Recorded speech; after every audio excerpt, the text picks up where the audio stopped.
था हमने सबसे पहले तो इसको थोड़ा सा देख लेते हैं। हमने जेनेटिक रिकम्बिनेशन पढ़ी थी कि बैक्टीरिया में जेनेटिक रिकम्बिनेशन कैसे होती है। उससे पहले हमने पढ़ा था कि रैपिड रिप्रोडक्शन यानी बाइनरी फिशन वगैरह ये किस तरीके से होती है, ठीक है।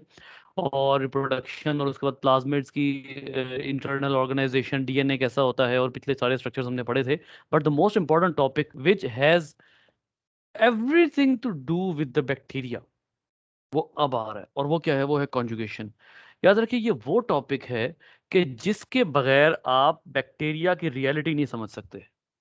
क्यों? क्योंकि कॉन्जुगेशन एक ऐसा प्रोसेस है जिसको आप कहते हैं horizontal gene transfer.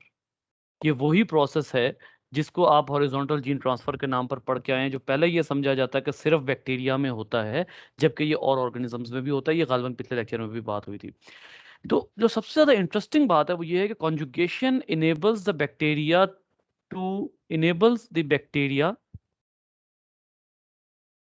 to have genetic recombination most often। ज्यादातर जो बैक्टीरिया में जेनेटिक रिकम्बिनेशन होती है वो कॉन्जुगेशन के जरिए होती है। ये बात याद रखिए कि जब भी हम बैक्टीरिया की रिप्रोडक्शन की बात करते हैं, तो बैक्टीरिया जब रिप्रोड्यूस करता है तो कभी भी कोई बैक्टीरिया रिकम्बाइन नहीं कर सकता, क्योंकि बैक्टीरिया माइटोसिस भी नहीं करता। बैक्टीरिया मियोसिस तो बिल्कुल ही नहीं करता। माइटोसिस में आपको पता है कि कोई रिकम्बिनेशन नहीं होती, माइटोसिस में कोई वैरायटी नहीं आती, कोई जीन्स एक्सचेंज नहीं होते। मियोसिस में जीन्स एक्सचेंज होते हैं। मियोसिस तो बहुत से और ऑर्गेनिजम्स में नहीं होती, तो बैक्टीरिया तो एक अलग बात है। तो इसका क्या मतलब है? इसका मतलब ये है कि अगर बैक्टीरिया में ना मियोसिस हो रही है ना माइटोसिस हो रही है, तो उसमें जेनेटिक रिकम्बिनेशन के चांसेस कैसे होते हैं? सबसे बड़ा जरिया जो कोई से दो बैक्टीरिया को जेनेटिकली रिकम्बाइन होने का मौका देता है, वो क्या है? वो बैक्टीरिया का प्रोसेस कॉन्जुगेशन का प्रोसेस है। यानी अगर कोई से दो बैक्टीरिया ने अपने जेनेटिक मटेरियल को मॉडिफाई करना है, बाहर से जीन लेना है, बाहर से जीन एक्सेप्ट करना है, किसी एक बैक्टीरिया ने अपने जेनेटिक मटेरियल में किसी एक जीन का इजाफा करना है, ठीक है। जैसे कि ह्यूमंस में होता है कि अगली नस्ल में डिफरेंट तरह के जीन्स आते हैं, सेम टू सेम जीन्स नहीं आ जाते, बल्कि उनकी एक रिकम्बिनेशन होती है, दोनों तरफ से जीन्स आ रहे होते हैं। बिल्कुल ऐसे ही बैक्टीरिया के अंदर जो रिकम्बिनेशन का सोर्स होता है, वो सबसे बड़ा सोर्स वो कॉन्जुगेशन होता है। अब कॉन्जुगेशन क्या प्रोसेस है, ये आप लोग पहले जानते हैं बहुत अच्छे तरीके से, इसलिए इसको एक दफा डायग्राम के जरिए देख लेते हैं। बेटा, कॉन्जुगेशन एक ऐसा प्रोसेस है सिंपली कि जिसमें कोई से दो बैक्टीरिया ने इस एक स्ट्रक्चर जिसको पाइलस, या इसको आप कहते हैं पिलाए, या इसको आप जनरली क्या कहते हैं, इसको आप सेक्स पिलाए का नाम भी देते हैं। इस स्ट्रक्चर के जरिए दोनों बैक्टीरिया ने आपस में क्या होना होता है? आपस में जुड़ना होता है। और इस तरह से कि ये जो ट्यूब होती है ये दरमियान में से, this tube is always hollow, ये हॉलो ट्यूब होती है, और इसके अंदर से जेनेटिक मटेरियल जो है वो पास ऑन होता है। अब जो बात यहां पर समझने की है बेटा, वो ये है कि ये जो हॉलो ट्यूब है जो इन दो बैक्टीरिया के दरमियान में बनी है, ये सिर्फ और सिर्फ पिलाए से बनती है। और ये सिर्फ कौन बनाने के काबिल होता है? पिलाए के बारे में मैं आपको बता चुका हूं कि पिलाए फिंगर लाइक प्रोजेक्शंस हैं, और ये वो प्रोजेक्शंस हैं जो फ्लैजेला से छोटी होती हैं, ठीक है। अगर हमने यहाँ बनाया हुआ तो शायद हमने अगर यहाँ ड्रॉ किया हुआ तो वो भी आपको दिखा देता हूं मैं। नो, यहाँ ड्रॉ नहीं किया था। ये देखिए, ये यहाँ पर ये पिलाए हैं, ये जो मैंने ड्रॉ किए हुए हैं, ये जो छोटे छोटे स्ट्रक्चर्स हैं ये वाले, ये ये ये ये पिलाए हैं, ठीक है। बेटा, मेरी आखिरी कौन सी बात समझ नहीं आई? अच्छा, ठीक है। अक्सर आ रही थी इस वजह से, कोई घंटी से बजती है, असल में मुझे लगा शायद सिग्नल ड्रॉप हुए हैं। नहीं। सो जो दोनों बैक्टीरिया हैं वो पिलस के जरिए एक दूसरे के साथ जुड़ेंगे। और ये जो काम है, ये देखिए उसने बकायदा तौर पर लिखा हुआ है कि जो ये जो मेटिंग ब्रिज है, इसको आप मेटिंग ब्रिज भी कहते हैं। इस ब्रिज को, ये जो हॉलो ब्रिज है, इसको आप कॉन्जुगेशन ब्रिज भी कहते हैं, ठीक है। कॉन्जुगेशन ब्रिज या मेटिंग ब्रिज ये वही बनाता है जिसके पास क्या होता है। अब आते हैं अगली बात के ऊपर कि अगला जो कॉन्सेप्ट है वो ये है कि not all bacteria are able to make mating bridge। या तमाम बैक्टीरिया कॉन्जुगेशन करने के काबिल नहीं होते, देन कौन से वाले, कौन ये काम कर सकते हैं? बेटा सिर्फ वो बैक्टीरिया ये काम कर सकते हैं जिनमें प्लाज्मिड मौजूद हो। अच्छा, उसके अलावा कौन सा प्लाज्मिड मौजूद हो? बेटा इसको आप कहते हैं आर प्लाज्मिड। रिप्रोडक्ट इसको आप कहते हैं रिकम्बिनेशन प्लाज्मिड या आर प्लाज्मिड की आप इसमें बात करते हैं। यहाँ पर वाज़े तौर पर लिखा हुआ है, सॉरी सॉरी, आर प्लाज्मिड नहीं, आर प्लाज्मिड और होता है, ये एफ प्लाज्मिड है, ठीक है, ये एफ प्लाज्मिड है, और एफ मींस फर्टिलिटी, ये एफ प्लाज्मिड है। दो तरह के प्लाज्मिड होते हैं, आप जरा सुन लीजिएगा। एक प्लाज्मिड होता है एफ प्लाज्मिड, दूसरा प्लाज्मिड होता है आर प्लाज्मिड। यहाँ पर आर का मतलब है रेजिस्टेंस। ये वो प्लाज्मिड होता है जिसमें खास तौर पर एक, दो, तीन या चार या ज्यादा एंटीबायोटिक्स के अगेंस्ट रेजिस्टेंस होती है। ऐसे प्लाज्मिड्स को आप कहते हैं आर प्लाज्मिड। दूसरे जो प्लाज्मिड्स होते हैं उनको आप कहते हैं एफ प्लाज्मिड, ठीक है। ये जो एफ प्लाज्मिड होता है, जिनमें जिन बैक्टीरिया में एफ प्लाज्मिड होगा वो बैक्टीरिया इस काबिल होंगे, ये देखिए गौर कीजिए, cells containing the F plasmid designated as F positive function as DNA donor during conjugation, ठीक है। अच्छा, अब यहां पर जो इसमें भी गौर कीजिएगा कि ये जो ये मेटिंग ब्रिज है, ठीक है, और ये जो मेटिंग ब्रिज है इसके जरिए जो ये प्लाज्मिड है, ये क्या हो रहा है, ये दूसरे बैक्टीरिया में जा रहा है। गौर करें कि एफ प्लाज्मिड इसके अंदर मौजूद है जिसको आप एफ पॉजिटिव कह रहे हैं, ये एफ नेगेटिव है, ये वो है जो कि एफ नेगेटिव सेल है, और इस एफ नेगेटिव सेल के अंदर एक्चुअली इन दोनों के दरमियान में मेटिंग ब्रिज बना ही क्यों है? याद रखिए, F positive cross F positive ऐसा नहीं हुआ करता, ऐसा नहीं हुआ करता। अगर दोनों एफ पॉजिटिव हैं तो आमतौर पर ये अपने दरमियान में आपस में कॉन्जुगेशन करते ही नहीं हैं। इन दोनों के दरमियान में कॉन्जुगेशन नहीं होती, कॉन्जुगेशन सिर्फ एफ पॉजिटिव और एफ नेगेटिव के दरमियान में होती है, ठीक है। तो ये जो एफ पॉजिटिव और एफ नेगेटिव है इनके दरमियान में कॉन्जुगेशन होगी, डीएनए रेप्लिकेट होगा यहाँ से। ये एक बहुत ही जबरदस्त फिनोमिना है जिसको आप कहते हैं rolling circle replication. Rolling circle बहुत ही इंटरेस्टिंग फिनोमिना है जिसमें बैक्टीरिया में और बैक्टीरिया जैसे तमाम ऑर्गेनिजम्स में हमारी तरह रेप्लिकेशन नहीं होती। हमारी तरह रेप्लिकेशन क्यों नहीं हो सकती वैसे, को बताएगा?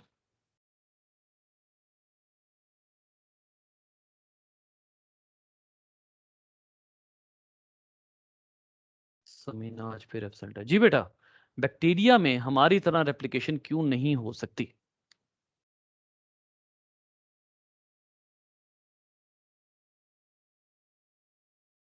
अल्लाह के बंदो, मेरी आवाज आ रही है?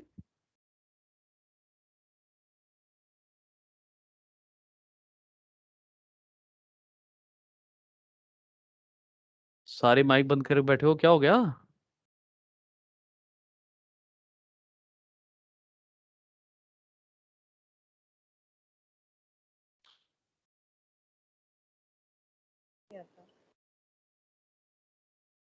जी हुदा क्या कह रही हैं आप?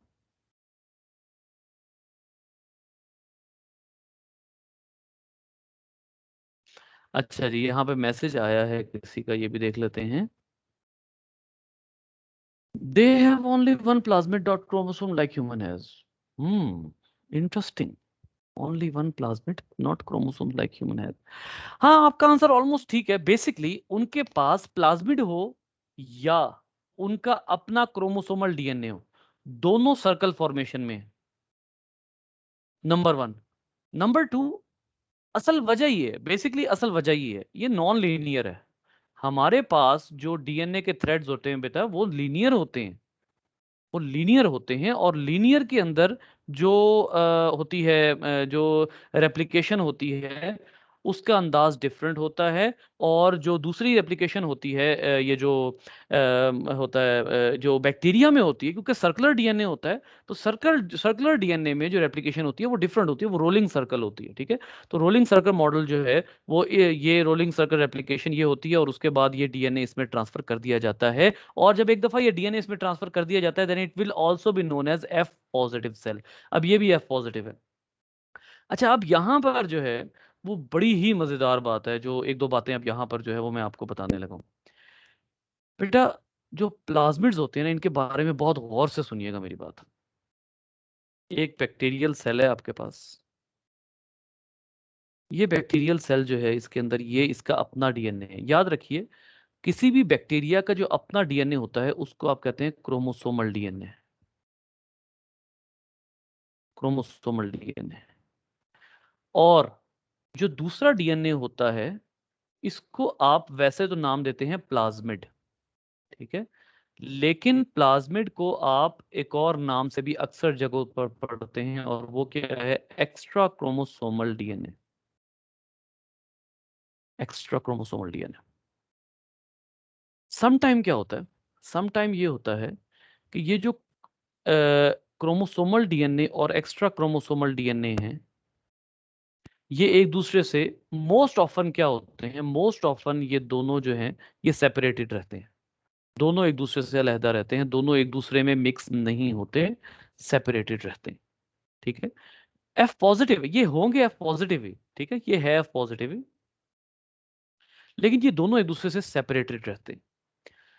सेकंड केस क्या होता है, सेकंड केस ये होता है कि जो प्लाज्मिड है, plasmid incorporates incorporates into chromosomal DNA. Plasmid जो है वो क्रोमोसोमल डीएनए में इनकॉर्पोरेट हो जाता है। ये बेटा आपका क्रोमोसोमल डीएनए है। और उसके बाद उसमें क्या हो गया है, जो प्लाज्मिड यानी एक्स्ट्रा क्रोमोसोमल डीएनए है वो उसमें क्या हो गया है, वो उसमें ही इनकॉर्पोरेट हो गया है, मिक्स हो गया है, जम हो गया है, उसकी अपनी सेपरेट आइडेंटिटी नहीं रही। अब सवाल ये पैदा होता है कि ऐसा बैक्टीरिया जो एफ पॉजिटिव था, एफ पॉजिटिव वाला कौन सा था, जिसमें प्लाज्मिड सेपरेटेड था, ऐसा बैक्टीरिया जिसमें ये जो प्लाज्मिड है ये क्रोमोसोमल डीएनए में मिक्स हो जाए, उसको आप क्या कहते हैं बेटा, उसको आप कहते हैं हाई फ्रीक्वेंसी रिकम्बिनेंट या HFR strain. High frequency recombinant strain, वो स्ट्रेन जिसमें प्लाज्मिड अपनी सेपरेट आइडेंटिटी खो चुका हो और जो मेन क्रोमोसोमल डीएनए है उसमें मिक्स हो चुका हो, उसको आप कहते हैं एचएफआर स्ट्रेन या हाई फ्रीक्वेंसी स्ट्रेन। ये होता एफ पॉजिटिव ही है, ये चेंज नहीं हो गया, ये होता एफ पॉजिटिव ही है, लेकिन ये दूसरे वाले एच पॉजिटिव से थोड़ा सा डिफरेंट होता है। वाई? बिकॉज जो दूसरा एच पॉजिटिव है उसमें प्लाज्मिड सेपरेटेड है, इसमें प्लाज्मिड क्रोमोसोमल डीएनए में मिक्स हो गया है। अब अगली बात पर आइए। फॉर एग्जाम्पल अभी आपने थोड़ी देर पहले बात की, मैं यहाँ पर छोटी सी डायग्राम बना देता हूँ उसी की। अभी आपने थोड़ी देर पहले बात की कि यहाँ पर क्या होगा कि दोनों बैक्टीरिया हैं, इनके दरमियान में एक छोटा सा कॉम्बिनेशन बनेगा, एक जो है वो छोटा सा मेटिंग ब्रिज बनेगा, और ये मेटिंग ब्रिज जो है इसके जरिए ये दोनों बैक्टीरिया जो हैं ये क्या करते हैं, ये अपना अपना जो अपना एक एक जो एफ पॉजिटिव होता है वो एफ नेगेटिव को क्या दे देता है, डीएनए दे देता है। यही वाली डायग्राम आपने अभी बुक में देखी है, यही वाली डायग्राम मैं दोबारा यहाँ पर बना रहा हूँ। ये फॉर एग्जांपल प्लाज्मिड है, यहाँ से प्लाज्मिड सर्कुलेट रेप्लिकेट करता है और इसमें आ जाता है। ओके फाइन, ये तो आपने देख लिया, ये एफ पॉजिटिव था, ये एफ नेगेटिव था। बट इन दिस केस अब क्या होगा, इस पे गौर कीजिएगा बेटा। इस केस में ये होगा कि आपके पास एक बैक्टीरिया है, और ये जो बैक्टीरिया है इसके अंदर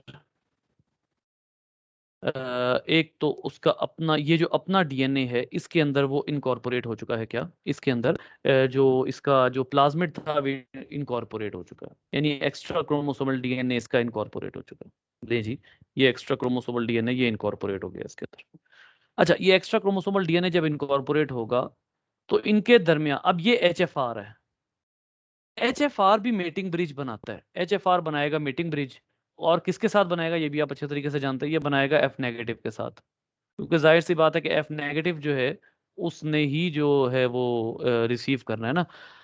अब जो सिलसिला होगा वो क्या होगा, वो ये होगा कि जो इसका अपना डीएनए है वो तो इसके पास है, इसका अपना डीएनए इसके पास है बेटा। इस बैक्टीरिया में सिर्फ कौन सा डीएनए एफ नेगेटिव में जाता था, प्लाज्मिड। यहां अब प्लाज्मिड अपनी सेपरेट आइडेंटिटी खो चुका है, अब ये पूरा ही क्रोमोसोमल डीएनए है और पूरा ही एक्स्ट्रा क्रोमोसोमल डीएनए है। अब जब ये इसमें ट्रांसफर होगा तो ये पूरा का पूरा इसमें ट्रांसफर हो जाएगा, यानी पहले प्लाज्मिड सेपरेट था तो वो सेपरेटली ही इस वाले सेल में जाया करता था, अब जो प्लाज्मिड है वो इस डीएनए में इनकॉर्पोरेट यानी क्रोमोसोमल डीएनए में इनकॉर्पोरेट हो चुका है। अब अगर ये वाला जो क्रोमोसोमल डीएनए है, ये क्रोमोसोमल डीएनए और एक्स्ट्रा क्रोमोसोमल डीएनए जो इनकॉर्पोरेट हो चुके हैं, अब अगर ये वाला प्लाज्मिड का डीएनए ट्रांसफर होगा तो ये अकेला नहीं ट्रांसफर होगा, बल्कि ये अपने साथ जुड़े हुए क्रोमोसोमल डीएनए को भी लेकर जाएगा। इससे क्या होगा? अब आप अंदाजा लगा सकते हैं कि इससे होगा क्या?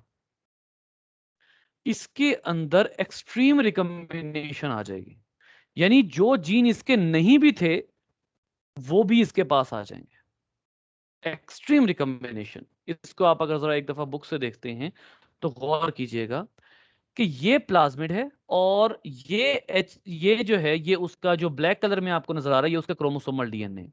अब क्या होगा? प्लाज्मिड यहां से इधर ट्रांसफर होगा और इधर ट्रांसफर होता हुआ जो है वो अपने साथ उसका क्रोमोसोमल डीएनए भी लेकर जाएगा। अब दो काम हो सकते हैं, दो काम हो सकते हैं। अगर तो वी लेट द कॉन्जुगेशन या we let the transfer complete, अगर हम ट्रांसफर को कंप्लीट होने देते हैं, अगर हम इस ट्रांसफर को कंप्लीट होने देते हैं तो क्या होगा? पूरा का पूरा ये डीएनए इधर चला जाएगा। लेकिन अगर आप इसको इंटरप्ट करते हैं तो आधे जीन इधर से इधर जाएंगे, आधे रह जाएंगे। इसकी मिसाल आप यूं देखिए कि जैसे ये है ए पॉजिटिव बी पॉजिटिव, इसके पास दो जीन्स हैं। अब यहां से डीएनए इस वाले सेल में जाना शुरू हुआ है एक्सेप्टर में। ये एक्सेप्टर है ना, ये डोनर नहीं है। डोनर तो ऊपर वाला है, ठीक है, ये डोनर है। अब डोनर के पास जो एचएफआर डीएनए है वो इधर आना शुरू हुआ है, लेकिन दरमियान में क्या होता है? कॉन्जुगेशन क्या हो जाती है? इंटरप्ट हो जाती है, पूरा डीएनए नहीं जा सकता। इसका मतलब है, अब आप गौर कीजिए उन्होंने क्या बताया हुआ है। ये है एक जीन ए पॉजिटिव, ये है एक जीन बी पॉजिटिव। होना ये चाहिए था कि अगर ये पूरा जो एचएफआर डीएनए है ये इसमें ट्रांसफर होगा तो दोनों जीन ए पॉजिटिव और बी पॉजिटिव दोनों इसमें जाने चाहिए थे। जबकि इसमें क्या हुआ है? सिर्फ ए पॉजिटिव एक्सेप्टर में गया है, बी पॉजिटिव नहीं गया। इसका मतलब है कि जो ट्रांसफर थी वो दरमियान में क्या हो गई? इंटरप्ट हो गई। ट्रांसफर दरमियान में इंटरप्ट हो गई, जिसकी वजह से सिर्फ ए पॉजिटिव इस वाले एक्सेप्टर में जा सका है, बी पॉजिटिव नहीं जा सका। लेकिन अगर आप दरमियान में ट्रांसफर को इंटरप्ट ना करें तो पूरा का पूरा एचएफआर डीएनए दूसरे वाले सेल में ट्रांसफर हो जाएगा। अच्छा, अब आइए एक और है यहां पर जो है वो cellular enzymes degrade any linear DNA not incorporated into the chromosome. हाँ ठीक है, ये तो खैर एक अलग बात है। अच्छा, अब आइए जो सबसे आपका अगर यहां तक कोई समझने में प्रॉब्लम है, कोई सवाल है तो बताइए, उसके बाद वरना आगे चलते हैं।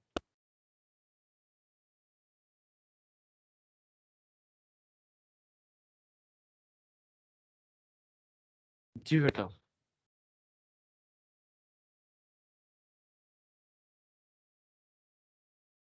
सर आपने एफ नेगेटिव का क्या बताया है? मतलब वो उसके पास प्लाज्मिड नहीं होगा? जी, सर वो एफ थोड़ा नेगेटिव सा। के पास प्लाज्मिड नहीं। जी, एफ नेगेटिव के पास प्लाज्मिड नहीं होगा। चाहे वो मतलब आप उसका क्रोमोसोमल डीएनए देख लें, उसमें भी नहीं होगा। और एक्स्ट्रा क्रोमोसोमली भी प्लाज्मिड मौजूद नहीं होगा। ठीक है, तो एफ नेगेटिव के पास किसी भी सूरत में, चाहे वो आप क्रोमोसोमल डीएनए देख लें, चाहे वो एक्स्ट्रा क्रोमोसोमल देख लें, उसके पास एफ फैक्टर या प्लाज्मिड नहीं है।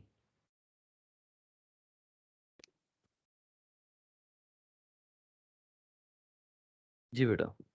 और कोई चीज़ आपने रिपीट करवानी हो या कोई सवाल, एनी प्रॉब्लम? अच्छा जी, आगे चलते हैं। अब इसके कॉन्सिक्वेंसेस क्या होंगे? इसके जो कॉन्सिक्वेंसेस हैं वो बड़े खतरनाक होते हैं, दोनों लिहाज से। यहीं पर हम इसी पर लिखते हैं ताकि हमें दोबारा डायग्राम बनाने में वक्त ना जाए हो। बेटा फर्ज करें कि ये जो एफ प्लाज्मिड है, ये एफ प्लाज्मिड होने के साथ साथ आर प्लाज्मिड भी है। यानी कोई भी एक प्लाज्मिड जरूरी नहीं है कि सिर्फ वो एफ प्लाज्मिड हो, वो आर प्लाज्मिड भी हो सकता है। कोई भी प्लाज्मिड जो है वो जरूरी नहीं है कि सिर्फ एफ प्लाज्मिड हो, वो आर प्लाज्मिड भी हो सकता है। अब ऐसी सूरत में क्या होगा? अगर ये एफ प्लाज्मिड ट्रांसफर होगा, यानी कि ये फर्टिलिटी फैक्टर भी इसमें मौजूद है और रेजिस्टेंस फैक्टर भी मौजूद है, तो ये जिस एंटीबायोटिक से रेजिस्टेंट होगा उसी एंटीबायोटिक से ये वाला बैक्टीरिया भी रेजिस्टेंट हो जाएगा। उसी से ये भी रेजिस्टेंट हो जाएगा। इसका क्या मतलब है कि एक बैक्टीरिया जो पहले किसी एंटीबायोटिक से रेजिस्टेंट नहीं था, अब वो 1, 2, 3 या 4 एंटीबायोटिक से रेजिस्टेंट हो जाएगा। और जब वो रेजिस्टेंट हो जाएगा, then you can feel what would happen कि एक बैक्टीरिया जिसको आप पहले किल करना चाह रहे थे, अब उसके अंदर उसी एंटीबायोटिक के अगेंस्ट क्या आ चुकी है? रेजिस्टेंस आ चुकी है। रेजिस्टेंस में आने के 2-3 तरीके होते हैं। रेजिस्टेंस वाले जो जीन्स होते हैं वो 2-3 तरह काम करते हैं। फॉर एग्जांपल, रेजिस्टेंस वाले जीन नंबर 1 काम करते हैं कि ये एंटीबायोटिक बना लेते हैं, यानी एंटीबायोटिक को ही ब्रेक कर देते हैं। ठीक है। दूसरा, दे दे क्रिएट अ डिटूअर। अब ये डिटूअर क्या होता है? डिटूअर ये है, ये जो अभी पिछले दिनों मैंने आपको बताया था, अगर यहां पर लिखा हुआ तो वो भी हम देख लेते हैं। ये जो रेजिस्टेंस के हवाले से एंजाइम सीरीज ऑफ एंजाइम्स की मैंने वर्किंग बताई थी ना आपको, एंजाइम वर्किंग इन सीरीज की। मैंने आपको बताया था कि अगर आपके पास एक सबस्ट्रेट है, सबस्ट्रेट 1, उसके बाद आप उसका सबस्ट्रेट 2 बनाते हैं, फिर आप उसका सबस्ट्रेट 3 बनाते हैं, फिर आप उसका सबस्ट्रेट 4 बनाते हैं। इसमें एंजाइम 1 यूज होता है, एंजाइम 2 यूज होता है, एंजाइम 3 यूज होता है। ठीक है। अब क्या होगा? अब होगा ये कि ये जो एंजाइम 1 है, ये सबस्ट्रेट 1 को सबस्ट्रेट 2 में कन्वर्ट करेगा तो एंजाइम 2 काम करेगा। ठीक है। आप क्या करते हैं? आप एक एंटीबायोटिक लाते हैं और उस एंटीबायोटिक के जरिए एंजाइम 2 को ब्लॉक कर देते हैं। एंजाइम 2 जब तक सबस्ट्रेट 3 नहीं बनाएगा तब तक एंजाइम 3 काम नहीं कर सकता। लिहाजा क्या होगा कि अगर आपने एंजाइम 2 को ब्लॉक कर दिया है तो S2 से S3 में कन्वर्जन नहीं होगी और आगे प्रोडक्ट नहीं बनेगा।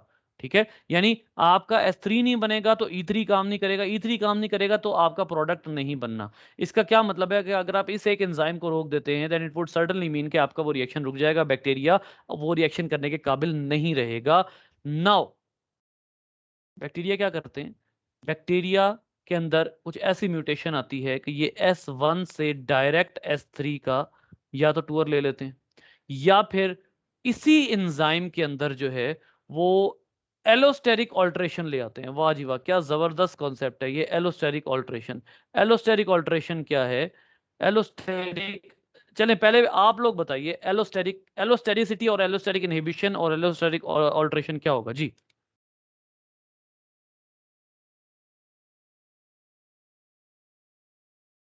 सर जैसे वो एंजाइम में होते हैं एलोस्टेरिक एंजाइम, इनकी कोई और आके अटैच हो जाए मेन जगह पे। कोई और ठीक है, मेन जगह ठीक नहीं है। इनकी एंजाइम पे ना वो जो मेन जगह होती है ना, एक्टिव साइट के अलावा भी कोई साइट होती है उसके ऊपर आके अटैच होती है। ये अगर आपके पास एक एंजाइम है, ये उसकी एक्टिव साइट है, और इस एंजाइम के अंदर एक और साइट है जिससे इस एंजाइम को कंट्रोल किया जा रहा है। फॉर एग्जांपल, ये एंजाइम जो है ये अभी किस फॉर्म में है? अभी ये एंजाइम इस इनएक्टिव फॉर्म में है। ये एंजाइम इनएक्टिव फॉर्म में, आप क्या करते हैं? आप एक फैक्टर यहां लाकर जोड़ते हैं। इस फैक्टर के जुड़ने की वजह से क्या होता है? इस फैक्टर के जुड़ने, ये फैक्टर है जिसको आप कहेंगे एलोस्टेरिक फैक्टर। एलोस्टेरिक फैक्टर, ठीक है। और ये जिस साइट पर आकर जुड़ेगा उसको आप कहेंगे एलोस्टेरिक साइट। Allosteric site. अब ये जो एलोस्टेरिक फैक्टर, ये एलोस्टेरिक साइट है, इसके ऊपर एलोस्टेरिक फैक्टर आकर जुड़ना जरूरी है। जैसे ही एलोस्टेरिक फैक्टर जुड़ेगा, एंजाइम क्या हो जाएगा? एंजाइम एक्टिव हो जाएगा। ठीक है।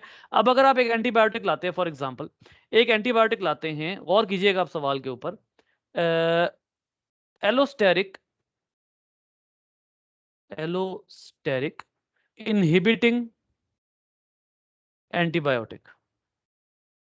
आप एक ऐसी एंटीबायोटिक लाते हैं जो एलोस्टेरिक इनहिबिटिंग एंटीबायोटिक है। वो क्या करेगी? वो इस फैक्टर को इनहिबिट कर देगी। अच्छा, अब अगर इस फैक्टर को आपने इनहिबिट कर दिया तो एंजाइम इनएक्टिव रहेगा। एक तरह की एंटीबायोटिक ये होती है, बेटा बहुत गौर से सुनिएगा ये बातें सारी। 3 बातें अब आपको बताने लगा हूं मैं।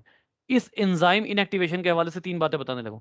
नंबर 1, एलोस्टेरिक इनहिबिशन हो जाएगी, यानी कि ये वाला फैक्टर इनहिबिट हो जाएगा, एंजाइम एक्टिव नहीं हो सकेगा। दूसरा तरीका क्या है? Cover the allosteric site. ऐसी एंटीबायोटिक यूज करो जो एलोस्टेरिक साइट को कवर कर दे। अगर एलोस्टेरिक साइट कवर हो जाती है तो एलोस्टेरिक फैक्टर अटैच नहीं हो सकेगा, एंजाइम काम नहीं करेगा। दूसरा तरीका ये होता है। पहला क्या था? आपने फैक्टर को ब्लॉक कर दिया। दूसरा क्या था? आपने एलोस्टेरिक साइट को कवर कर दिया। और तीसरा क्या है? कवर, ये जो भी सुमेरा ने कहा, the active site as an inhibitor, एक इनहिबिटर के तौर पे एक्टिव साइट को ही कवर कर दो। एक और तरीका भी होता है, और वो क्या होता है? वो ये होता है कि antibiotic destroys the globular structure. ये एंजाइम का ग्लोब्यूलर स्ट्रक्चर ही डिस्ट्रॉय कर देती है पकड़ के। 4 अंदाज से एंटीबायोटिक जो है वो एंजाइम के ऊपर अटैक करती है। अब बैक्टीरिया के पास इन चारों का ऑल्टरनेट हो सकता है। फॉर एग्जाम्पल, इन सब का जवाब क्या है? अब देखिए जवाबी कार्रवाई क्या करता है। एलोस्टेरिक इनहिबिटिंग फैक्टर वो क्या करता है? It changes the allosteric factor, या एलोस्टेरिक फैक्टर चेंज कर देता है। ठीक है। दूसरी बात क्या है? Cover the allosteric site, it alters the structure of site. ये एलोस्टेरिक साइट का स्ट्रक्चर ही चेंज कर देता है। स्ट्रक्चर चेंज करने से क्या होगा? एंटीबायोटिक बाइंड ही नहीं हो सकेगी। पहले नंबर पे एलोस्टेरिक फैक्टर चेंज हो सकता है। नंबर 2, एलोस्टेरिक साइट का स्ट्रक्चर ही चेंज हो जाएगा, एंटीबायोटिक बाइंड ही नहीं हो सकेगी। तीसरे नंबर पे क्या था? Causes the active, cover the active site as an inhibitor. यहां पर वो क्या कर लेगा? It changes the enzyme, changes the, या यू कह लीजिए स्ट्रक्चर ऑफ एक्टिव साइट। ये एक्टिव साइट का स्ट्रक्चर चेंज कर देता है। एक्टिव साइट का स्ट्रक्चर चेंज होगा, वंस अगेन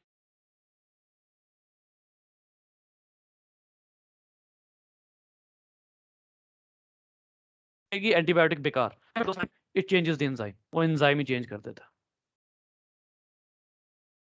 अब ये एक ही बैक्टीरिया नहीं कर रहा, ये कोई भी कर सकता है, डिपेंड करता है किसमें चेंज आया है। हो सकता है वो चेंज लीथल हो सकता है वो चेंज बेनिफिशियल हो, कोई भी चेंज हो सकता है। लेकिन ये 4 वेज हैं जिसके जरिए एक एंजाइम जो है वो एंटीबायोटिक से बचकर निकल सकता है। ये 4 तरीके हैं। ठीक है। अब एक एंटीबायोटिक है, दूसरा डिटूअर है। ठीक है। तीसरा काम क्या करता है बैक्टीरिया एंटीबायोटिक से बचने के लिए? वो काम ये करता है कि it does not let the antibiotic to enter. Antibiotic को एंटर ही नहीं होने देता। आप किधर जाएंगे आप? ये वो चीजें हैं जो बैक्टीरिया को बहुत ताकतवर बना देती हैं। और आपको अब एक और बहुत इंटरेस्टिंग बात बताऊं। साइंटिस्ट का ख्याल ये है कि ये जो प्लाज्मिड होते हैं ना, ये इनका ओरिजिन वायरस है। आपको पता है वायरस भी यही काम करता है। आप में से बहुत सौ को तो शायद इसका पता ही ना हो। मैं आपको एक बड़ी पते की बात बताने लगा यहाँ पे। जी, अदर देन एक्टिव साइट। करिश्मा बेटे माइक ऑन करके जवाब दे दिया करें, क्योंकि मुझे मैसेज जो है ना वो अब आपका पढ़ रहा हूँ। अच्छा, वायरस एक काम करता है जो कि आप लोगों को शायद उतनी अच्छी तरह, आप में से कईयों को पता भी होगा, लेकिन बच्चों को आमतौर पर ये चीज़ नहीं पता होती। जब तक तो वायरस, मैं एग्जाम्पल के तौर पे बैक्टीरियल सेल बना रहा हूँ, एक वायरस ने एंट्री ली, वो अपना डीएनए इसमें इंजेक्ट कर दिया। वायरस का डीएनए बैक्टीरिया में आकर प्लाज्मिड की शेप इख्तियार कर लेता है। और आपको याद है मैंने आपको एक दफा कहा था, एक दफा मैंने आपको बताया था कि सम टाइम ऐसे होता है कि पैथोजन के तौर पे कोई ऑर्गेनिज्म बॉडी में आता है, लेकिन बीमारी कॉज नहीं करता, बॉडी का हिस्सा बन जाता है। अब कहा यह जाता है कि ये जो प्लाज्मिड है ये कहां से आए हैं? ये असल में किसी वायरस की इंजेक्शन है। वायरस ने डीएनए इंजेक्ट किया, वो डीएनए किसी वजह से इंफेक्शन कॉज नहीं कर सका, अब वो परमानेंट पार्ट बन गया किसका? बैक्टीरियल सेल का। एक ये हो सकता है। अच्छा, अब एक बात मैं आपको वैसे जनरल बताता हूं बेटा। जब तक वायरस जो है सेपरेटेड रहता है, जब तक virus separated from chromosomal DNA, जब तक वो क्रोमोसोमल डीएनए से सेपरेट रहेगा ना, इट कैन कॉज इन्फेक्शन। और ये रूल पता किसके लिए है? ये रूल ह्यूमन के लिए भी है और बैक्टीरिया के लिए भी है, ह्यूमन और बैक्टीरिया दोनों में। जब तक वायरस आपके डीएनए में इनकॉर्पोरेट नहीं हो जाता, जब तक वायरस आपके डीएनए में जुड़ नहीं जाता, वो इन्फेक्शन कॉज कर सकता है। हमारी बॉडीज में क्या होता है, यही फिनोमिना होता है। हमारी बुक्स में पता है क्या लिखा हुआ है, एचआईवी का लाइफ साइकिल लिखा हुआ है। और एचआईवी के लाइफ साइकिल के बारे में क्या लिखा हुआ है कि एचआईवी का वायरस आता है, वो अपना डीएनए हमारे डीएनए में इनकॉर्पोरेट करता है। खुदा का वास्ता है, ऐसे नहीं है, ऐसे बिल्कुल नहीं है। जब वायरस का डीएनए आपके डीएनए में इनकॉर्पोरेट होगा तो वो किसके तौर पर जाना जाएगा, प्रोवायरस। और प्रोवायरस वो होता है जिसको आप स्लीपिंग वायरस कहते हैं, स्लीपिंग एनिमी। प्रोवायरस वो होता है जो कि आपके डीएनए में इनकॉर्पोरेट हुआ हो, इन्फेक्शन ना कॉज कर रहा हो और आपके सेल्स के साथ डिवाइड कर रहा हो, वो प्रोवायरस होता है। हर वो वायरस जो आपके डीएनए से सेपरेटेड है, सिर्फ वो इन्फेक्शन कॉज करता है। और बैक्टीरिया और ह्यूमन दोनों में यही होता है कि जब तक वायरस, ये मैं एंटीबायोटिक्स से बात एकदम इधर क्यों ले आया, ये मैं अभी आपको बताता हूँ कि मैं ये बात यहाँ क्यों लेकर आया हूं। जब तक वायरस क्रोमोसोमल डीएनए से रिलेटेड, ये कभी भी ऐसा नहीं होगा कि ये स्लीपिंग हो, ये इन्फेक्शन कॉज करेगा। लेकिन अगर ये वायरस क्रोमोसोमल डीएनए में इनकॉर्पोरेट कर गया तो ये इन्फेक्शन नहीं कॉज करेगा, बल्कि ये स्लीपिंग एनिमी के तौर पे आपकी बॉडी के अंदर रहेगा। और जैसे ही इसको चांस मिलेगा ये आपके डीएनए से सेपरेट हो जाएगा। और आप अच्छी तरह जानते हैं कि जब एक दफा एक वायरस इनकॉर्पोरेटेड हो और जब वो सेपरेट हो तो वो क्या शुरू कर देता है, वो इन्फेक्शन कॉज करना शुरू कर देता है जब आपके डीएनए से सेपरेट होता है। तो जो भी वायरस आपके डीएनए के अंदर है वो इन्फेक्शन नहीं कॉज करता, जो डीएनए से बाहर है वो इन्फेक्शन कॉज करता है। अब वापस आते हैं एंटीबायोटिक की तरफ। बेटा इन प्लाज्मिड्स के बारे में कहा जाता है कि ये वो वायरस हैं जो बैक्टीरिया में बीमारी फैलाने आए। बेटा आप में से किसी को याद है कि मैंने ये बात आपको कहां बताई थी?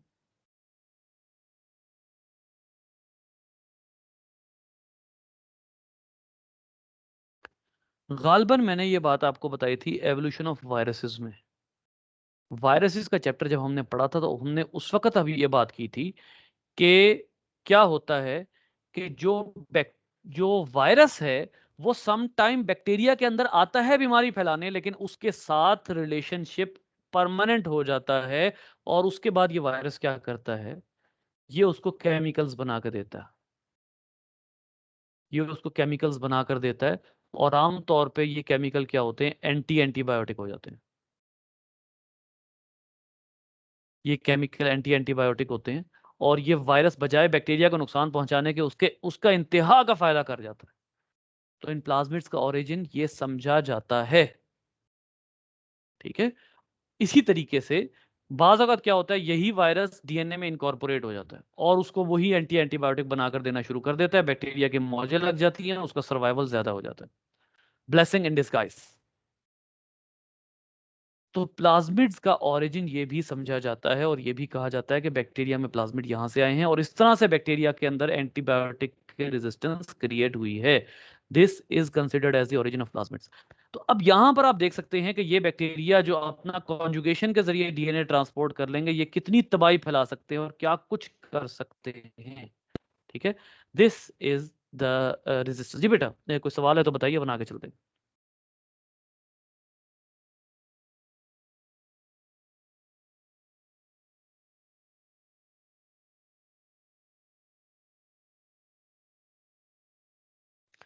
बेटा उस दिन मैंने आपको बताया था कि बैक्टीरिया हाईली अडेप्टेबल होते हैं।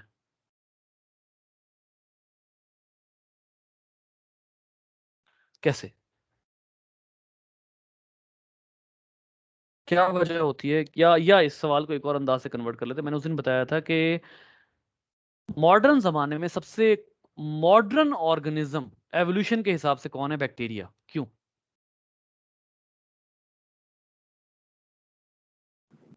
तो वो इस वजह से क्योंकि वो कितना भी एक्सट्रीम टेम्परेचर है उसके अंदर सर्वाइव कर सकते हैं। जी जी बिल्कुल, मतलब ये कि एनवायरनमेंट चेंज हो तो उनके अंदर चेंजेस आते हैं और वो उन चेंजेस के साथ साथ सर्वाइव कर लेते हैं। बिल्कुल ठीक कहा आपने, इनके अंदर म्यूटेशंस आती हैं, यानी इनके अंदर जो है वो लैक ऑफ रिपेयर एंजाइम्स जो हैं वो इनके लिए वबाले जान भी हो सकते हैं, इनको ख़त्म भी कर सकते हैं, लेकिन उसके साथ साथ इन्हीं लैक ऑफ रिपेयर एंजाइम्स की वजह से ये क्या होते हैं, इनके अंदर बहुत सी मॉडिफिकेशंस आती हैं जिसकी वजह से they have a wide spectrum of adaptations.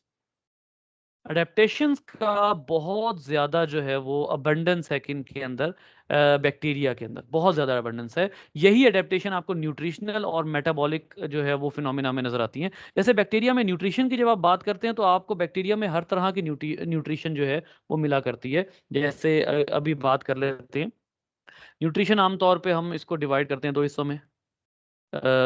जैसे है ऑटोट्रॉफ्स, ठीक है, और हेटरोट्रॉफ। सो ऑटोट्रॉफ में आपको पता है कि दो तीन तरह के होते हैं। दो ऑटोट्रॉफ, एक तो होते हैं फोटो ऑटोट्रॉफ। फोटो ऑटोट्रॉफ होते हैं, फोटो ऑटोट्रॉफ वो हैं जिनको आप फोटोसिंथेटिक भी कहते हैं, ठीक है। और दूसरे होते हैं कीमो ऑटोट्रॉफ्स। कीमो ऑटोट्रॉफ जो है ये ज़रा थोड़े से डिफरेंट तरह के ऑर्गेनिजम्स होते हैं और ये बहुत ही कनिंग अंदाज से अपनी एनर्जी हासिल करते हैं। बेसिकली न्यूट्रिशन का पर्पस क्या होता है, याद रखिए ऑटोट्रॉफ और हेटरोट्रॉफ में जो सबसे बुनियादी फ़र्क है। चलिए आप में से कोई बताएगा ऑटोट्रॉफ और हेटरोट्रॉफ में सबसे बुनियादी फ़र्क क्या है, इसके अलावा कि ये अपना फूड खुद बनाते हैं। या अपना क्वेश्चन जो है वो मैं चेंज कर लेता हूं। ऑटोट्रॉफ को, चलें क्वेश्चन इंटायरली चेंज कर लेता हूं। ऑटोट्रॉफ को ऑटोट्रॉफ क्यों कहा जाता है? क्योंकि ये अपना खुद फूड खुद बनाते हैं। लेकिन क्या ऑटोट्रॉफ अपने फूड के हवाले से इंडिपेंडेंट है या डिपेंडेंट है अपना फूड बनाने के हवाले से? सर डिपेंडेंट है। क्यों? वो तो फूड खुद बना रहे हैं। सर वो खुद खाते नहीं है, मतलब उनको तो मतलब जिस तरह से मिनरल्स और वाटर वगैरह है वो तो एनवायरनमेंट से ले जी, रहे हैं ना।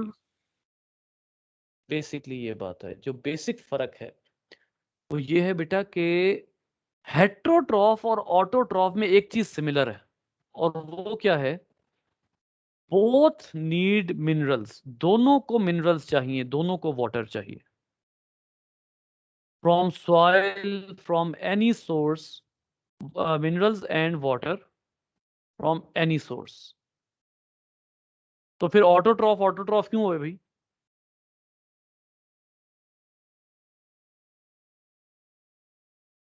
हाँ जी, मिनरल्स और वाटर बाहर से चाहिए, तो ऑटोट्रॉफ को फिर ऑटोट्रॉफ क्यों कहा गया जब ये भी डिपेंडेंट है? तो सर ये प्रेजेंस में फिर भी फूड बना तो रहे ना, कार्बोहाइड्रेट वगैरह। आपका आंसर तकरीबन कंप्लीट है। जी करिश्मा, आप कुछ कह रही थी? सर वो अपने बॉडी के अंदर कुछ मतलब कि विदिन बॉडी खुद बनाते हैं उस वजह से। ठीक है, आप माइक ऑफ कर दें। बेसिकली वो ऑर्गेनिज्म जो अपना ऑर्गेनिक मटेरियल खुद बना सके, या वो ऑर्गेनिज्म जो हाई एनर्जी कंपाउंड्स खुद बना सके, उनको आप ऑटोट्रॉफ कहते हैं। ये जहन में रखिएगा।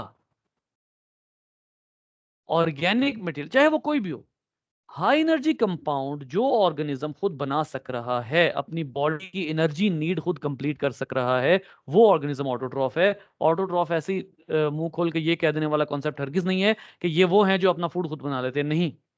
बल्कि ये वो ऑर्गेनिज्म है जो डिपेंडेंट हैं।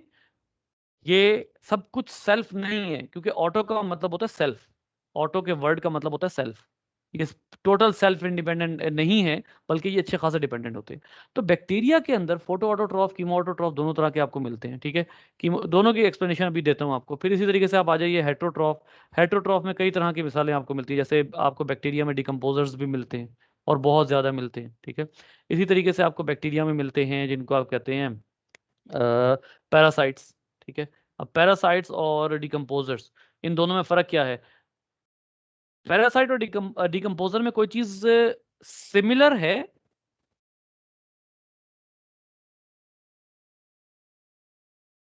सर डिफरेंस तो ये है कि पैरासाइट लिविंग होस्ट उनका होता है और डिकम्पोजर में लिविंग होस्ट थोड़ी ना होता है। जी, आपने बात ही खत्म कर दी। ठीक है, बिल्कुल ठीक है। डिकम्पोजर पैरासाइट्स दोनों डिपेंडेंट हैं, दोनों ही किसी न किसी सबस्ट्रेट पर, किसी न किसी चीज पर डिपेंडेंट हैं, लेकिन इनका बेसिक बात जो है वो फर्क है होस्ट का।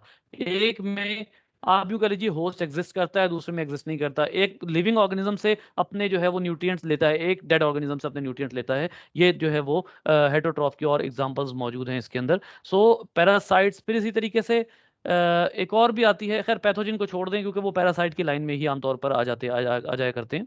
फोटो ऑटोट्रॉफ की मोटो फोटो हेटरोट्रॉफ। ठीक है, अब ये बड़े ही जबरदस्त हैं ऑर्गेनिज्म कि हेटरोट्रॉफ में ऐसे भी होते हैं जिनको अपना जो हेटरोट्रॉफ होते हैं लेकिन लाइट पर डिपेंड कर रहे होते हैं, यानी कि उनको लाइट एज ए फैक्टर चाहिए होती है वो करने के लिए। और वो हेटरोट्रॉफ ऑर्गेनिज्म से फूड लेने के लिए लाइट उनको चाहिए होती है। यानी अगर आप इसको जो है वो मोर स्पेसिफिकली समझना चाहते हैं तो इसको आप कहेंगे फोटो हेटरोट्रॉफ।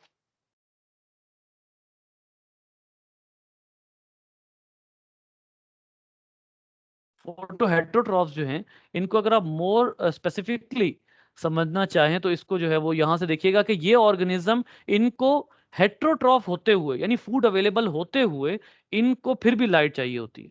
ठीक है, यहां पर अगर हम जो है ये देखिए, in addition to driving chlorophyll A based photosynthesis, solar energy is key energy source also to microorganisms with light harvesting photosystem rhodopsin and bacterial chlorophyll. The wide distribution and potential importance of bacteria with rhodopsin in marine। अब rhodopsin क्या चीज है? rhodopsin bacterial reaction को activate करने के लिए एक factor है, और rhodopsin कहां पर होता है तो बताएगा मुझे। सर और सेल्स में रोडोप्सिन मौजूद होता है रॉड सेल्स में, रोडोप्सिन मौजूद होता है हमारी आईज में। ये आईज के जरिए एक्टिवेट होने वाला मैकेनिज्म है। यानी आप इसको यूं कह लीजिए कि रोडोप्सिन या इसमें मुश्तरक चीज क्या है कि आपके पास फॉर एग्जांपल लाइट आई, लाइट रिसीव हुई आपको रोडोप्सिन पे, आपको रोडोप्सिन पे लाइट रिसीव होती है। जैसे ही रोडोप्सिन पे लाइट रिसीव होती है आपका एक cascade of chemical reaction start हो जाता है, आप केमिकल रिएक्शन स्टार्ट कर देते हैं। तो कुछ ऐसे हेट्रोट्रॉफ्स भी होते हैं जो कि फोटो हेट्रोट्रॉफ्स होते हैं, यानी उनको लाइट का स्टिमुलस चाहिए होता है अपना cascade of chemical reaction start करने के लिए, लाइट का स्टिमुलस चाहिए। यानी आप यूं कह लीजिए कि उनके अंदर आंख मौजूद है जो लाइट को रिसीव करेगी और केमिकल्स का रिएक्शन जो है वो स्टार्ट करेगी। ठीक है, ये एक जो है वो फिनोमिना इनके अंदर मौजूद होता है। ठीक है, इसको हम जो है वो मोर स्पेसिफिकली देख लेते हैं। अगर हमें यहाँ पर एक जनरल सी डेफिनेशन मिल जाए, they are organism that use light for energy but can not use carbon dioxide as their sole carbon source.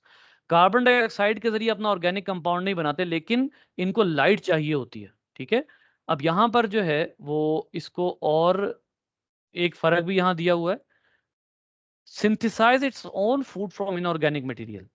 Photo heterotroph क्या करते हैं, uses light for energy but can not use carbon dioxide, अपना food खुद नहीं बना सकते। ये light के जरिए अपने फूड को जो है वो एनर्जी देते हैं, बॉन्ड्स बनाते हैं। जैसे फॉर एग्जांपल आपने क्या किया, आपके पास ऑर्गेनिक कंपाउंड्स थे, छोटे छोटे दो ऑर्गेनिक कंपाउंड्स थे, C6H12O6 कर लीजिए। ठीक है, ऐसे कर लीजिए, आपने लाइट के जरिए इसको किसी और इससे आपने क्या निकाली, आपने इससे एटीपी निकाली लाइट के जरिए। ठीक है, अब ये फोटो हेटरोट्रॉफ ये इस अंदाज से जो है वो एनर्जी लेंगे और इसी तरीके से डिफरेंट तरह से जो है ये अपना वो जो है वो फूड हासिल करते हैं और अपनी जो है वो एनर्जी लाइट के जरिए हैं लेकिन लाइट के जरिए हेटरोट्रॉफ होते हैं, मतलब लाइट रिसीव करते हैं फिर ये हेटरोट्रॉफ जो है वो काउंट होते हैं। अच्छा, यहाँ पर जो है वो एक तो बात यहां पर ये हो गई। उसके अलावा अब इतनी डाइवर्सिटी जब जो कि अच्छा ये फोटो हेटरोट्रॉफी जो है वो सिर्फ बैक्टीरिया में होती है, फोटो हेटरोट्रॉफी आपको और कहीं नहीं मिलेगी। इससे क्या मिसाल मिलती है, इससे जो हमें बात मिलती है बेटा वो ये है कि बैक्टीरिया की एडेप्टेशंस इतनी ज्यादा हैं, बैक्टीरिया की एडेप्टेशंस इतनी वाइड हैं कि बैक्टीरिया फोटो हेटरोट्रॉफ भी हैं, जो कि जो फीचर किसी भी और ऑर्गेनिज्म में मौजूद नहीं है। ठीक है, तो इनके अंदर जो है फोटो हेटरोट्रॉफी मौजूद है। ये देखिए, unique to certain aquatic and salt loving prokaryotes.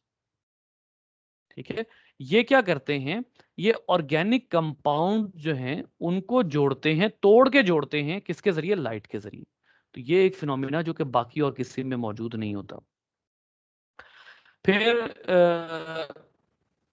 जो आपको पता है ऑब्लिगेट एनारोब्स हैं, एनारोब्स हैं, ये सारी चीजें आपको काफी पहले हम डिस्कस कर चुके हैं। एक और चीज बड़ी इंपॉर्टेंट, नाइट्रोजन फिक्सेशन। ये बैक्टीरिया का वो फीचर है जो किसी और के पास नहीं है। याद रखिए, नाइट्रोजन फिक्सेशन फीचर सिर्फ बैक्टीरिया का है। आप में से किसी के जहन में ये तो नहीं आ रहा कि फंगस भी है?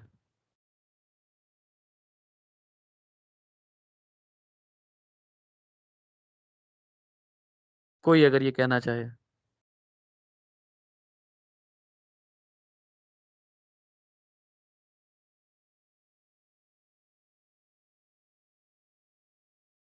नाइट्रोजन फिक्सेशन, अच्छा चलें पहले मुझे बताइए नाइट्रोजन फिक्सेशन है क्या?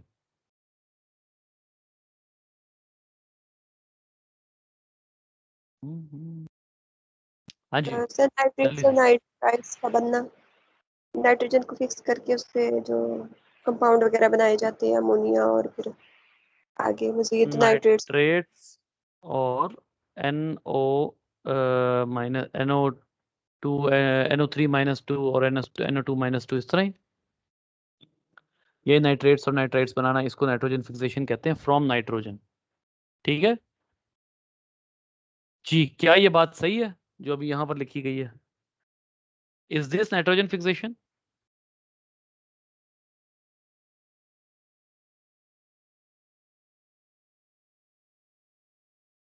जागो जागो। एनुल हुदा और जोहा कहाँ गई? अल्लाह खैर। सर एनुल हुदा के यहाँ लाइट चली गई, उसका मैसेज आया था अभी। ओए हाँ, ओए, ओए, ओए, वो कह रही थी 10 बजे लाइट चली जाती है, ये बड़ा मसला है जी। नाइट्रोजन फिक्सेशन बेटा, असल में जो नाइट्रोजन फिक्सेशन है वो ये है,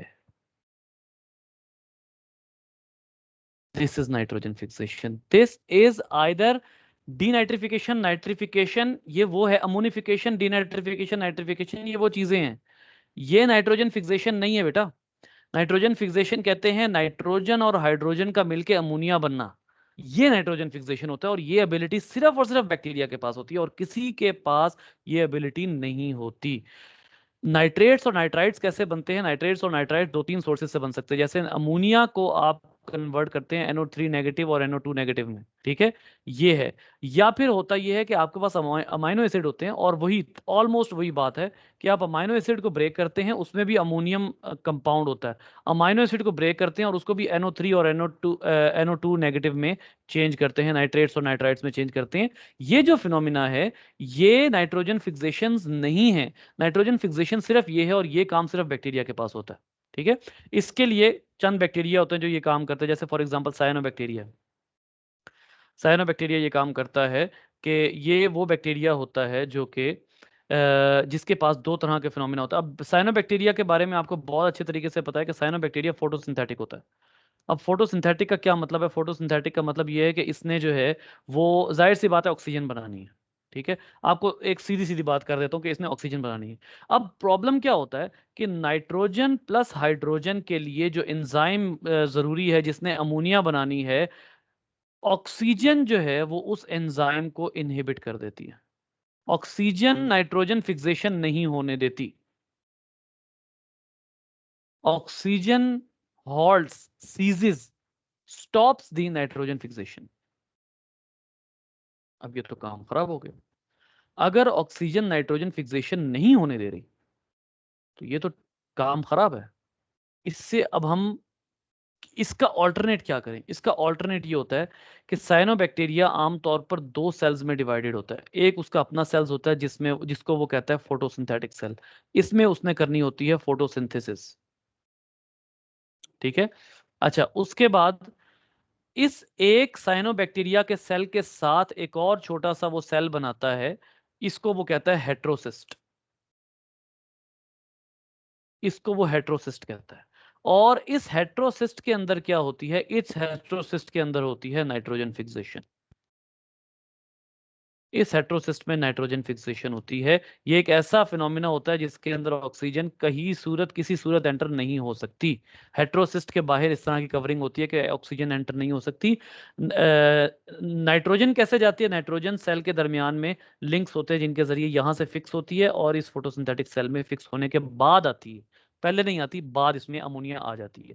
सो बेसिकली यहां से क्या पता लगा कि जो नाइट्रोजन फिक्सेशन है वो ऑक्सीजन के प्रेजेंस में नहीं हो सकती। एक तो साइनोबैक्टीरिया ये काम करते हैं, फिर कुछ बैक्टीरिया होते हैं जो कि प्लांट की रूट्स में होते हैं, जिनको ये रूट नोड्यूल्स होती हैं, प्लांट की रूट्स में होते हैं। ये भी प्लांट को क्या करके देते हैं? नाइट्रोजन फिक्सेशन करके देते हैं। ये भी प्लांट को नाइट्रोजन फिक्सेशन करके देते हैं। ठीक है, तो इसका मतलब ये हुआ कि ये एबिलिटी यानी नाइट्रोजन को हाइड्रोजन के साथ मिला के अमोनिया में कन्वर्ट करना, ये सिर्फ और सिर्फ बैक्टीरिया के पास है। या वो साइनोबैक्टीरिया कर सकते हैं या वो रूट नोड्यूल्स के बैक्टीरिया कर सकते हैं। और इस तरीके से ये प्लांट को जो है वो प्लांट का नाइट्रोजन सोर्स है। ले जी, अब आपको यहाँ पर एक और जनरल कॉन्सेप्ट मैं देने लगा हूँ जिसका ताल्लुक करंटली जो है वो बैक्टीरिया के साथ नहीं है। यहां पर एक मैं सेंटेंस लिखने लगा हूं, ये अब आपने मुझे जो है वो एक्सप्लेन करना है। Nitrogen is a limiting factor. जी बेटा, जरा मुझे सबसे पहले एक्सप्लेन करें what is a limiting factor.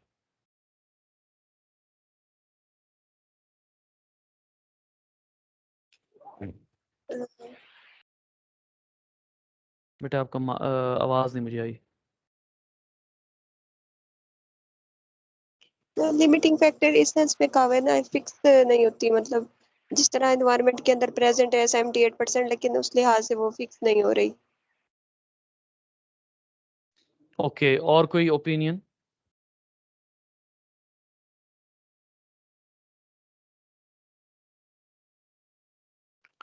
Limiting factor की जनरल डेफिनेशन,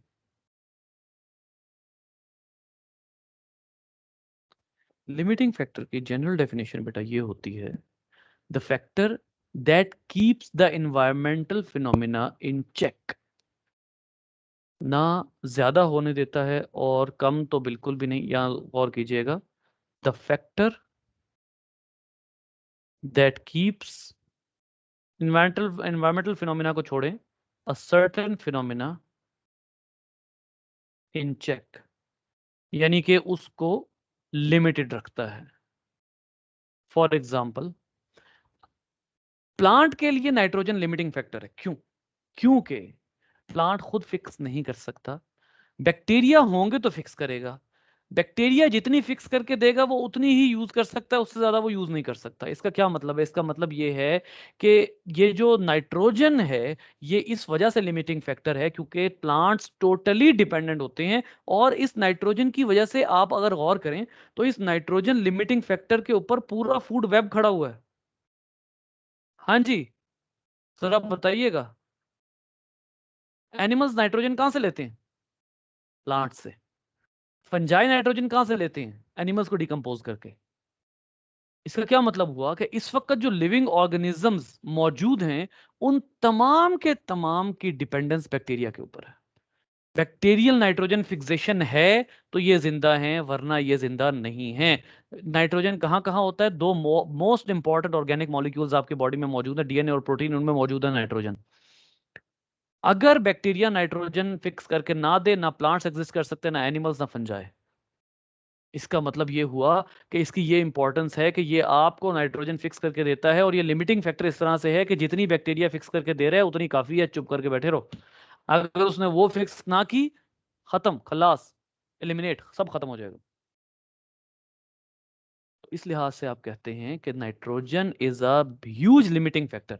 एक और चीज मैं आपको मिसाल देता हूं, खास तौर पे आप में से किसी ने अगर किसी ने ये टॉपिक पढ़ाया हुआ है तो उसको सर्टनली याद होगा। एक फिनोमिना होता है जिसको कहते हैं यूट्रोफिकेशन। वो क्या होता है?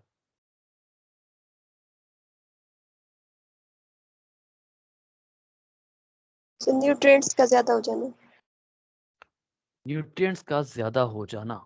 यूट्रोफिकेशन का मतलब बिल्कुल यही है। यू मतलब ट्रू ट्रोफिकेशन, इसको आप कहते हैं न्यूट्रिशन या न्यूट्रिएंट्स।